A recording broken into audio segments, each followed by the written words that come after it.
They thought I was just a quiet old man who didn't understand money. Before I tell you what my wife left behind and what I did with it, please hit that like button and subscribe to Revenge Legends. This story is one I'd never told anyone outside of my attorney's office. Until now. My name is Eugene. I'm 68 years old. I live in a 2-story colonial on a half-acre lot in Dayton, Ohio. The same house my wife Pauline and I bought 31 years ago when the kids were small and the neighborhood still had block parties every 4th of July. I'm a retired electrician, 34 years, with the same union local, same lunch pail, same thermos. I know how to wire a house. I know how circuits work. What I didn't know, what I had no idea about for the better part of 4 decades, was what my wife was doing every single Thursday morning while I was at work, every Thursday, for 38 years. She'd be gone by the time I got home for lunch on those days.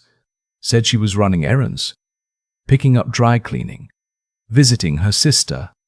And I believed her, because Pauline was the most steady, dependable woman I had ever known. She never gave me a reason to doubt her. She was the kind of woman who alphabetized the spice rack and remembered every birthday without writing it down. I trusted her completely. I still do. I just didn't understand the full picture until she was gone. Pauline passed away 14 months ago, pancreatic cancer.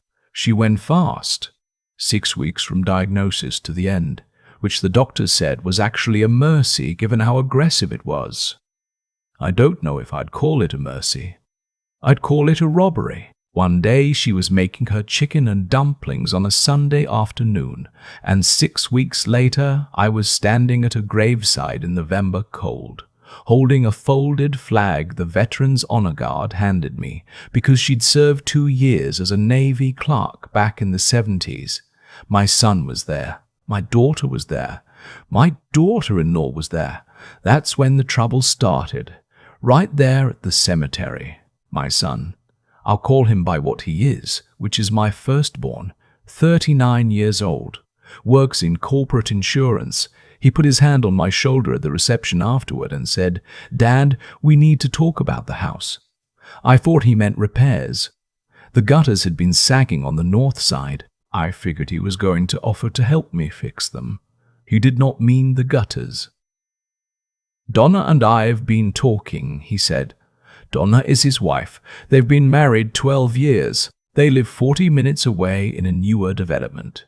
The kind of neighborhood where every house looks the same and the HOA sends you letters about your mailbox. We think it makes more sense for you to be closer to us. There's a really nice place in Centerville, independent living. You'd have your own apartment. I looked at him for a moment. I said, "Your mother has been in the ground for 4 hours. He said, "Dad, I know this is hard, but we have to be practical." I walked away. I told myself it was grief talking. I told myself it was grief talking. I told myself I'd misread it. I had not misread it. 2 weeks later, my daughter called. She lives out in Phoenix, as for about 15 years. She and her husband have 3 kids, and she tends to leave the hard conversations to her brother, which is exactly what happened here. He'd clearly called her and briefed her. She said, "I think he's right, Dad. The house is too big for one person, and the market is good right now. The market is good right now." My wife's sweater was still hanging on the hook by the back door. I hadn't moved it. I told my daughter I wasn't selling the house. She said she understood, that she just wanted what was best for me, and we hung up and I sat in the kitchen for a long time looking at the driveway where Pauline's car used to be parked. Then, about a month after the funeral, my son and Donna drove out on a Saturday morning unannounced. I was drinking coffee. They knocked twice and walked in. They'd always had a key for emergencies and sat down at my kitchen table like they owned it. Donna had a legal pad. She said, "Gene, we want to talk about next steps." She had a list. On the legal pad, I could see it, items with bullet points. The first one said house valuation. My son said, "Look, We're just thinking about the future. If you move into assisted living now, while you're healthy, you'll get a much better placement than if you wait until something happens." I said, "I'm 67 years old. I rewired a garage last month. I'm fine." Donna said, "We're just being proactive." I noticed she was looking around the kitchen, not at me, at the cabinets, at the built-ins in the living room I could see from where I sat. She was taking inventory. That was the moment something shifted in me. Not anger, not yet, more like a cold recognition, a circuit completing. I said, "I need some time. Please go home." My son looked hurt. Donna looked annoyed. They left, and I sat in that kitchen for another hour, and then I did something I hadn't done since Pauline passed. I went into her sewing room. I don't know why I went in there that particular day. I'd been avoiding it.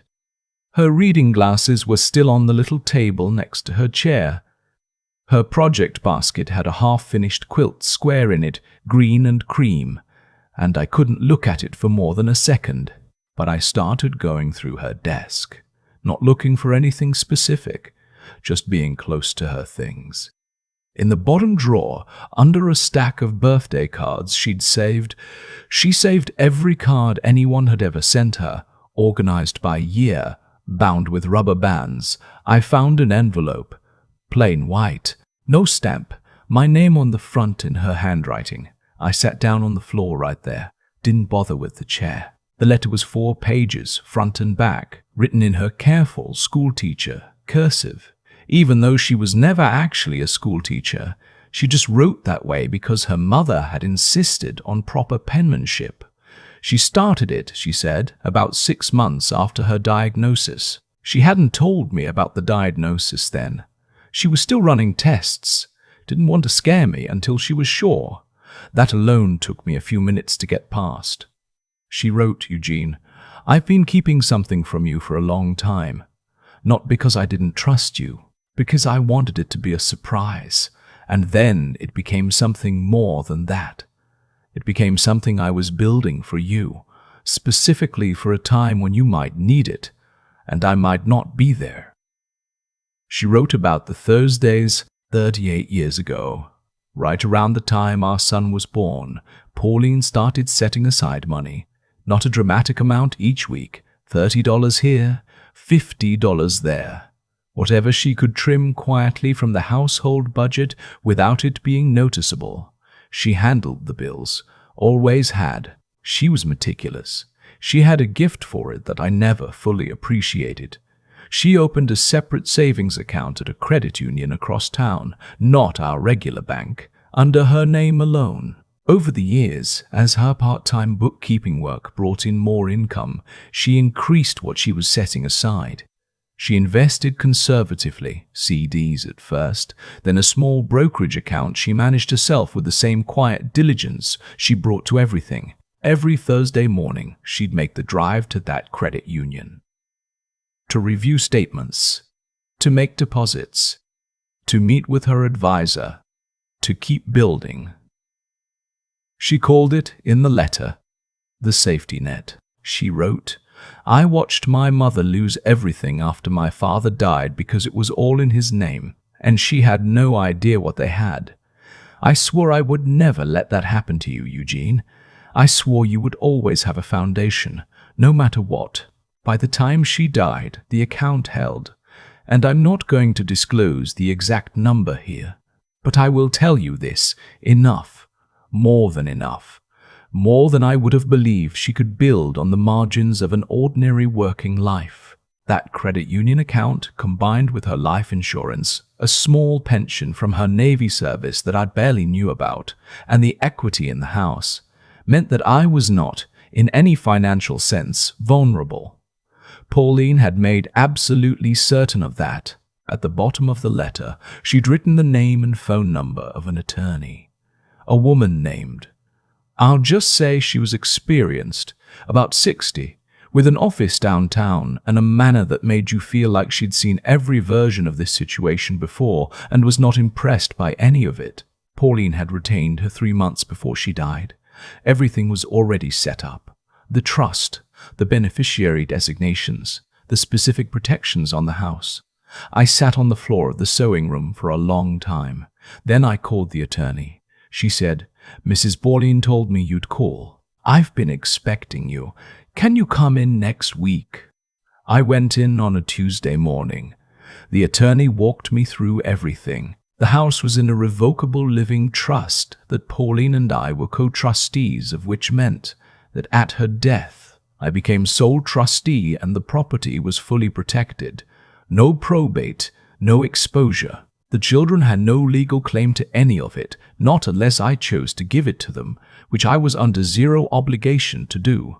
My wife had specifically, precisely, deliberately constructed a situation in which I could not be pressured, manipulated, or cornered into anything. The attorney smiled when she showed me that part. She said, "Your wife was very thorough." I said, "Yes, she was." I drove home and I sat in the kitchen and I looked at the driveway for a long time. Then I called my son. I told him I'd been going through Pauline's papers. I told him I now had a full picture of our financial situation. I told him I would not be moving into any assisted living facility, independent living facility, or any other kind of facility, and that the house was not going on the market. He said, "Dad, we're just trying to help." I said, "I know you have a key to this house. I need it back, both copies." Silence. He said, "What?" I said, "The key to the house. I'd like it back.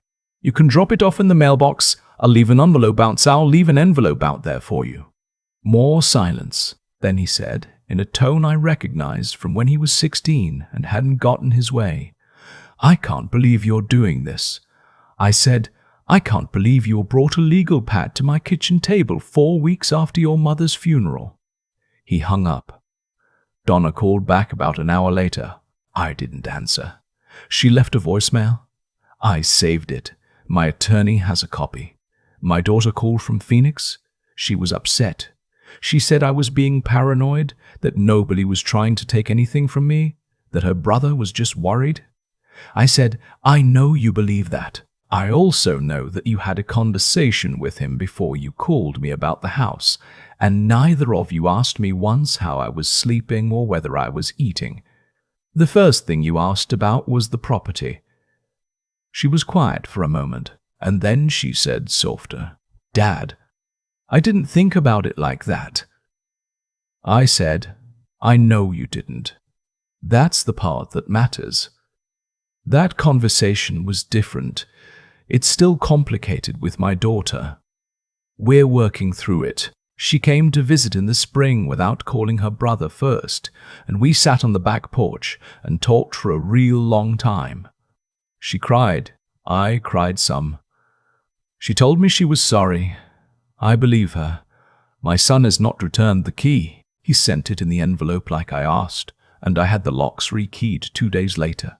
We've spoken 3 times since November, mostly logistics around the holidays. He doesn't bring up the house anymore. Donna never calls. I understand that families fracture over money. I've seen it my whole life. What I didn't understand, until Pauline's letter, was how deliberately she had worked to protect me from exactly that fracture. She saw it coming before I did. She built a wall around our life with 38 years of careful Thursdays, and she didn't tell me because she didn't want me to worry and because she wanted to be the one to hand it to me herself. She didn't get to do that part. That's the one piece I grieve separately, on its own, the image of what she'd planned. I think she was going to tell me when she retired, or maybe when we hit our 40th anniversary. She would have had some way of presenting it that was characteristically her, not dramatic, not a big production, probably over dinner, probably a Tuesday. I go to the credit union myself now, on Thursdays. I don't know if I'll ever fully understand what those years cost her in terms of the small, quiet work of managing it, the mental load of carrying a secret that was also a gift for 4 decades. I do know that every time I sit in that parking lot on a Thursday morning, I feel her there, methodical, patient, building something that would outlast her worry about me. The house is mine. I've started fixing the gutters on the north side myself. I bought a new drill and watched some videos online and did 3 sections last weekend. My neighbor came over to spot me on the ladder, and we ended up talking for 2 hours about his late wife and his kids, and how strange it is to be this age and still figuring things out. I told him a little about Pauline's Thursdays. Not all of it, just enough. He said she sounds like she was one in a million. I said she was the whole structure. I just thought I was the one holding things up. I'm putting this out there because I know some of you watching are sitting exactly where I was sitting, in a kitchen that feels too big, with family members asking questions that sound like concern but feel like something else. I want you to know what you have. Understand what's in your name, what's in a trust, what your rights actually are. Don't wait for someone else to explain it to you after the fact. Talk to an attorney. Get it in writing. My wife figured that out 38 years before I needed it. She was always the smarter one. I just didn't know by how much. If this story reached you today, please give it a like and subscribe to Revenge Legends. Leave a comment below. I read every single one. Have you ever had someone in your life build something quietly, without asking for credit? Tell me about them. I'd like to hear it. I've had a lot of time to sit with all of this. More time than I expected, honestly, because I thought the hardest part would be losing Pauline. And that is hard. I won't pretend otherwise. But what I didn't anticipate was how much the months after would teach me about the kind of person I'd been and the kind of person I still had the chance to become. Here's what I keep coming back to. My son didn't become that person overnight. Neither did Donna. Nobody wakes up one morning and decides to be calculating. It happens slowly, in the small choices, the times you put your own comfort ahead of someone else's dignity, the times you start looking at a family member and seeing an asset instead of a human being. That's not a dramatic fall, it's a quiet drift. And I think the reason it hurt so much when I saw that legal pad on my kitchen table is that I recognized it for what it was, the result of 100 small drifts, all pointed in the same direction. And Pauline. 38 years of Thursdays, 38 years of setting aside what she could, managing it quietly, never asking for recognition. That didn't happen overnight either. That was also a series of small choices, all pointed in a different direction. Every week she made the decision to think about the future instead of only the present. Every week she chose discipline over convenience.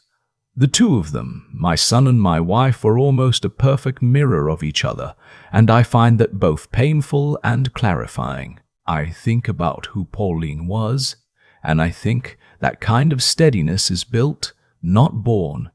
She didn't come into this world knowing how to do what she did. She learned it from watching her mother struggle.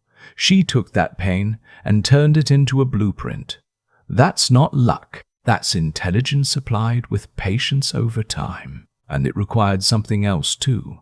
The moral clarity to know that protecting someone you love is worth the long, invisible effort, even when no one is watching, even when you'll never get to see the look on their face when they finally understand what you did for them. She never got to see that look. That's the part that undoes me still. What I know now is this: the way you treat people, especially the ones who can't fight back, the ones who are grieving, the ones who are owed or tired or alone, that accumulates, it compounds. My son treated me like a problem to be managed, and what he got back was exactly that: a door closed, a key returned, a relationship reduced to logistics. That wasn't punishment I handed down. That was just the natural return on what he'd invested, and me. I spent 38 years not asking questions I probably should have asked. Not because Pauline was hiding something bad, but because I'd gotten comfortable letting her carry more than her share. That taught me something too. Comfort can make you passive. It can make you think everything is fine because nothing hurts yet. I should have been more curious, more present.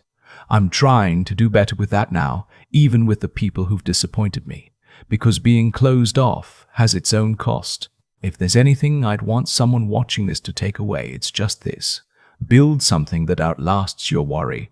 Be the person who shows up quietly and does the work even when it's invisible. And pay attention to the people around you. Not just what they say, but what they're actually doing. Character isn't announced, it's accumulated. Thursday by Thursday. Choice over a lifetime.